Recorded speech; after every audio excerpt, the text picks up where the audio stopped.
कर्नाटक हुकूमत सेहतमंद ग़िज़ाई आदात को फ़रोग़ देने के लिए स्कूल्स और हस्पतालों के कैंटीन्स में जंक फूड पर पाबंदी आयद करने पर गौर कर रही है। सूबाई वज़ीर सेहत और ख़ानदानी बहबूद ब्यूटी खादर ने कहा कि हुकूमत इस मंसूबे का आगाज़ मंगलुरु के डिस्ट्रिक्ट वेनलॉक अस्पताल से करना चाहती है, जिसे बाद में दीगर सरकारी और निजी हस्पताल के लिए एक मॉडल के तौर पर इख्तियार किया जा सकता है। ब्यूटी खादर ने कहा कि तर्ज़ ज़िंदगी से जुड़ी बीमारियों में इजाफे की एक बड़ी वजह जंक फूड का बढ़ता हुआ इस्तेमाल है। उन्होंने बताया कि हुकूमत पहले से ही 10वीं जमात तक के तलबा के लिए स्कूल्स के अतराफ जंक फूड की फ़रोख्त पर पाबंदी की तजवीज़ पर भी गौर किया है और सेहत बख्श खुराक की दस्तयाबी को फ़रोग़ दिया जाएगा।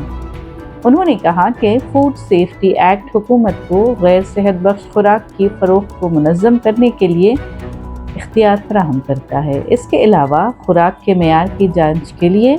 मौजूदा लैब्स को अपग्रेड किया जाएगा और बेंगलुरु में पब्लिक प्राइवेट पार्टनरशिप मॉडल के तहत एक नई फूड टेस्टिंग लेबॉरेटरी भी कायम करने पर गौर किया जा रहा है। ब्यूटी खादर ने मज़ीद कहा कि हुकूमत Karnataka state civil services act में तरमीम पर भी गौर कर रही है ताकि डॉक्टर्स और तिब्बी अमले के तबादलों को ज़्यादा लचकदार बनाया जा सके और देही इलाकों में खिदमात अंजाम देने के ख्वाहिशमंद अमले को आसानी हो सके।